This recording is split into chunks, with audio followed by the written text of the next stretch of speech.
tenido mucho que... ¿No? No. ¿Te has impuesto con suma facilidad?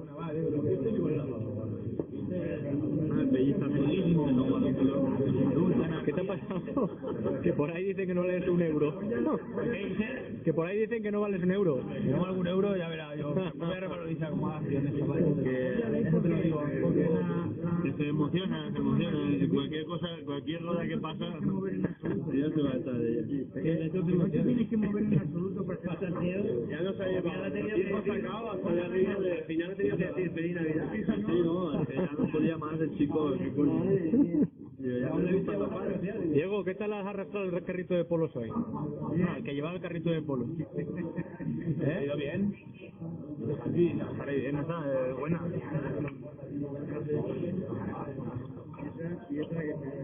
¿Y pana? Yo no tengo cámara. Como hay poca luz, le he puesto que tarde más de... Declaraciones. Tarda un segundo, entonces... Declaraciones, venga. A été très bien l'étape, mais le météo c'est mauvais. Maintenant, je pense qu'il va pleuvoir. Mais Je crois que tu dis trop de bêtises. Maricona. beaucoup de bêtises de la clavarán. Mariconar, dice. Se la clavarán. Aunque sea en PD.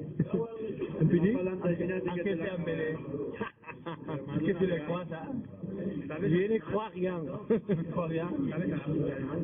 ¿De quién? ¿Sabes algo de alemán? Del pana. Nein. Solo se decir dice. Ich habe nicht Deutsche. Sprechen Sie Deutsch? Nein, ich habe nicht Deutsch.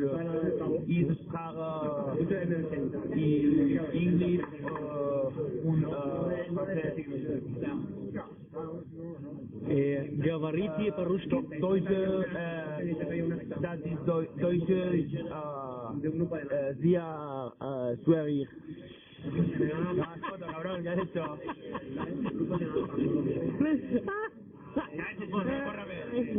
Bórrame tú, el 8, cabrón. Говорите по-русски? No. Nein, no. Нет. En alemán, sé cómo suena la negación, pero en alemán es que no le casi nada. Nein. Nein, ya, un nein. Sí. ¿En español cómo es? Pero sí que digo canciones en alemán de la que... Va a ser que no. Claro. Va a ser que no.